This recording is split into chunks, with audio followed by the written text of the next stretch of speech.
Hello, Internet. It is I, the Malik Aaron, and welcome back to Box Office Predictions. Today, we're going to be talking about the 30th anniversary re release of The Lion King.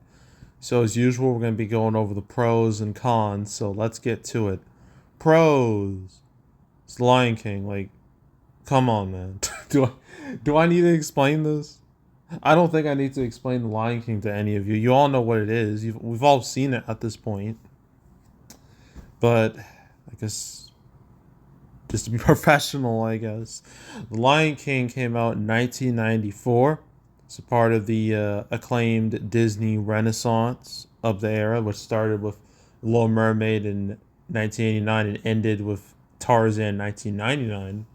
But The Lion King, of all the Disney Renaissance movies, The Lion King is the most well known, is the most seen, is the most successful, and for good reason, because it is a work of art. It is definitely one of the best animated movies ever made, and one of my favorite movies. Like, I remember seeing this movie way too much as a kid. And yeah, now it's definitely an iconic flick. So, yeah, The Lion King and just its reputation, really, how amazing its reputation is. Gotta label that as a pro. I mean, just brand name recognition. So yeah, that's pro number one. Pro number two, this movie already had a re-release way back when, the 2011, with its 3D re-release. Despite opening in September, you think that'd be like a death sentence for the movie or something. No. Despite that, I gotta scroll down to find it. It's not 2001 re-release, not that. 2011, yeah. Almost 30 million in September, which is quite a nice amount, especially for a re-release. It was number one for 2 whole weeks. Gave Lion King almost like another 100 million in gross. So that's nice. Even like its original run in '94 was like well over 300 million,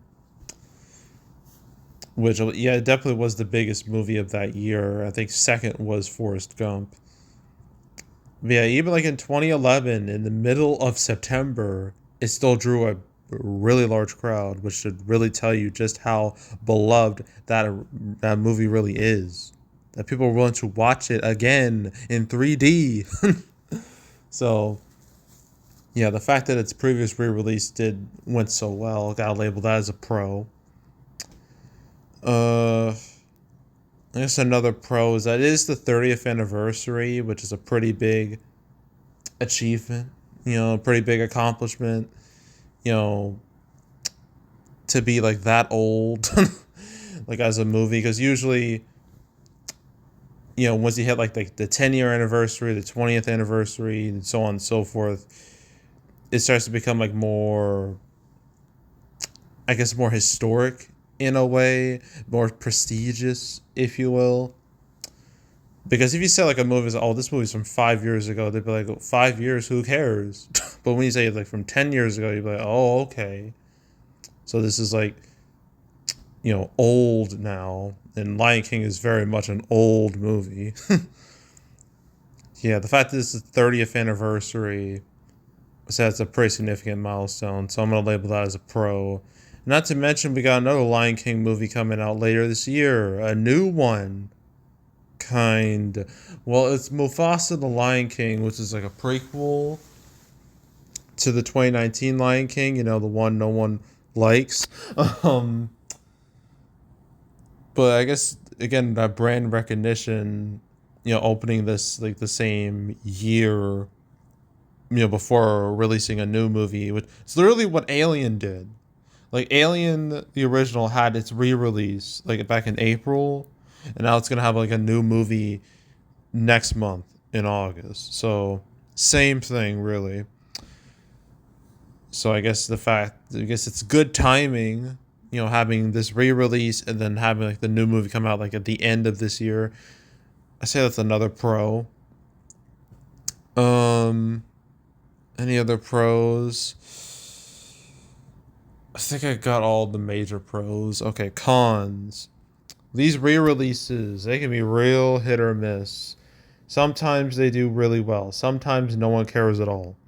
And that's mainly because of the fact that a lot of these re-releases, they're for movies that have been seen endlessly on many different many different like platforms and stuff. Like for Lion King, it's like VHS, DVD, Blu-ray, purchased on 4K, on TV, on streaming, on Disney Plus or whatever.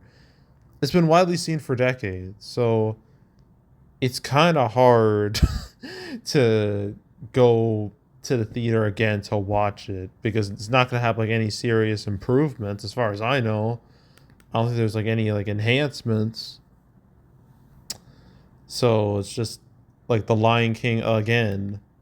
At least with Alien, like that re-release, that had like improvements, that had like extra stuff to it. Lion King really doesn't have that as far as I know. It doesn't even have like the 3D element that the 2011 movie has. So kind of just feels like why watch in theaters again at all? But who knows in this case? But yeah, these re-releases they can be real hit or miss. So I'm gonna label that as a con. Another con is that family movies. I feel like they've kind of been spent the last few weeks. I mean, you got Inside Out 2, which dominated the box office. It's literally Pixar's biggest movie of all time worldwide, and it did that in like a month. And just last week we had Despicable Me 4 come out. Sure, it didn't make Inside Out 2 money, but it still did extremely well for itself. And so you got those two movies dominating everything. So, with families, are they gonna watch The Lion King too? Are they gonna watch it as well? I don't know. See, I feel like family movies are the family audience is kind of spent. They probably won't watch anything else until like maybe like later in the year. So yeah, dealing with like two big animated movies in the form of Despicable Me 4 and Inside Out 2, that's a con. Definitely. Uh Another con I can think of. Hmm. I mean, it's nothing to do with like the original movie. I just feel like the Lion King brand may be just a bit tarnished because of that remake from 2019, that photorealistic animated remake from 2019. Like, oh man, that I've never seen that movie. I don't want to see that movie ever. That movie angers me. It pisses me off. Like it's like a sin in my eyes. And yeah, that might have done a bit of damage to the brand. Now, like, this Mufasa the Lion King, I'm not gonna watch it because why the hell would I? And it's that movie's gotten a lot of flack because people are just like, why is this a thing? Why is this coming out? Why would anyone make this? Why would Disney make this? It's just, ugh. Yeah, I feel like the brand might be seeing better days. It was better before we got these soulless ass remakes. Um, so that's a bit of a minor con. But even with like these soulless Lion King movies, you always have the original. It's always there. So it's not like the worst thing in the world. It's not like they're erasing. It's not like the Lion King is just gonna be no more original Lion King. It just goes poof.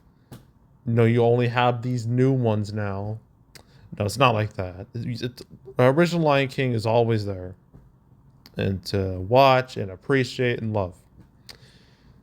But yeah, other than that, I think that's really it with cons. I can't think of anything else. All right, so opening weekend. Oh, this is tricky because again, like these re-releases, they can go really good or really really bad. But it's kind of like a case by case basis. Um, Lion King, it's not going to hit the highs that the 2011 re-release did, opening with like over 20 million. That's not happening. Um, I don't know. Damn. And I don't think it will do as bad as the Pixar movies that came out earlier this year. It won't do as bad as those. I refuse to believe that. Um, I don't. Oh, this is hard. 2, 3, 4 million, 2 to 4 million. I'm just gonna go with that. I wouldn't be surprised if it was higher than or lower than that. I'm just throwing out numbers. 2 to 4 million opening weekend. That's total. These re-releases don't last very long. They're very much like in and out. They don't have long runs. So I'm gonna say less than 10 million. Let's just say less than 10 million, just to be safe. And that's it for Lion King. Okay, we got two more. Actually, no, one more movie to do. My bad. And that's Longlegs. That's interesting to discuss.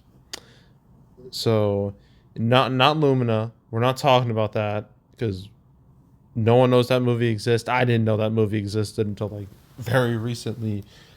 There's no point really talking about it, but I will talk about it when I make my July recap. Okay, when I make that, but I won't make a prediction video on it because I think it's a waste of time.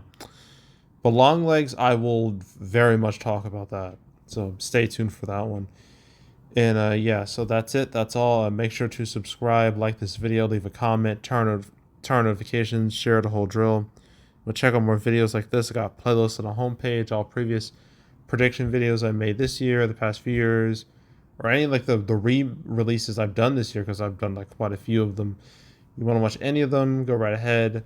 There's also the canceled series where I went over all the movies that were supposed to come out but didn't. Never talked about the Lion King re-release once because I didn't think it was worth talking about.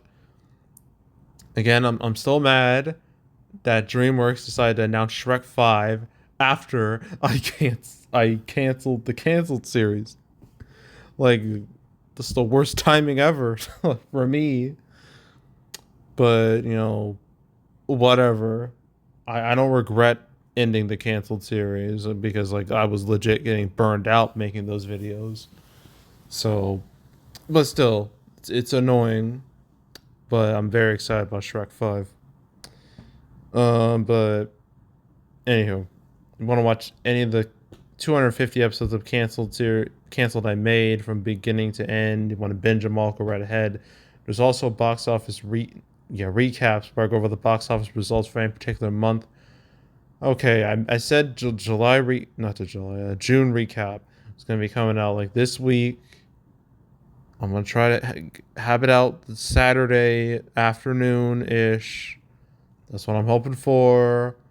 I'll give you an explanation as to why I didn't do it earlier.